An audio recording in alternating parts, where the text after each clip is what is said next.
Այս հարցը ինձ ուղղել է իմ երիտասարդ հետևորդներից մեկը Գոռը, ով չնայած իր երիտասարդ տարիքին բավականին հասուն գաղափարներ ունի, կարող եք մտնել իր էջը նայել, ինձ թվում է դուք էլ կհավանեք։ Հիմա հարցը լսել եմ, թե նեղանալիս մարդու օրգանները կծկվում են, օրինակ երիկամները չափերով փոքրանում են, դա ճիշտ է եւ եթե ոչ, ապա շարունակում է ինչ քիմիական ռեակցիաներ են տեղի ունենում օրգանիզմում։ Մի փոքր անատոմիայի դաս անենք, հա։ Ուրեմն ցանկացած միտք առաջացնում է քիմիական ռեակցիա եւ նաեւ ցանկացած միտք ունի իր հույզը, առաջացնում է ինչ-որ հույզ։ Հետևաբար հույզերը, այդ թվում նաեւ վիրավորանքը, օրգանիզմում առաջացնում են բնականաբար ինչ-որ քիմիական ռեակցիաներ։ Այդ ժամանակ ուրեմն ակտիվանում է մարդու սիմպաթիկ նյարդային համակարգը, ուշադիր ոչ թե սիմպաթիչնի, այլ սիմպաթիկ, լավ կատակը մի կողմ։ Ուրեմն մարդը ունի մի քանի նյարդային համակարգեր, գիտեք, կենտրոնական նյարդային համակարգ, պերիֆերիկ, վեգետատիվ, այլ սիմպաթիկը եւ պարասիմպաթիկը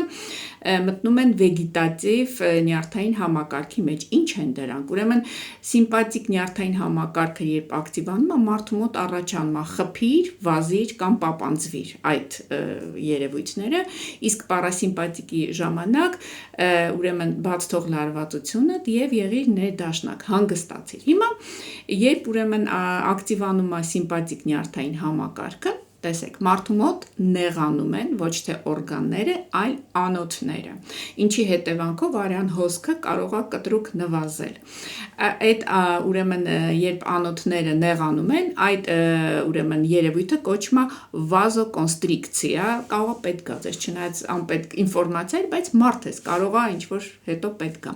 Ինչա տեղի ունեն, ձեռքերն են սառում, ոտքերն են սառում, սենց մարդը դիսկոմֆորտ ազգում, ստամոքսում, աղիքների հատվածում, արագասրտախփություն ա լինում, գլխապտույտ եւ այլն,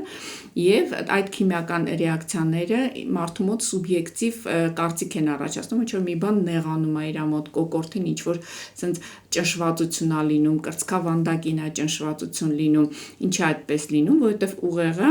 այդ հույզերը կապում է մարմնական երևույթների հետ, ինքը այդպես է կապը տեսնում, այսինքն կա հույզ, պետք է լինի մարմնական ինչ-որ երևույթներ, հա, նրանք մասնավորապես նրանք, որոնք որ ես քիչ առաջ նկարագրեցի, այնպես որ ինչ-որտեղ նեղանալը հենց դա է նշանակում։ Լավ օր ձեզ։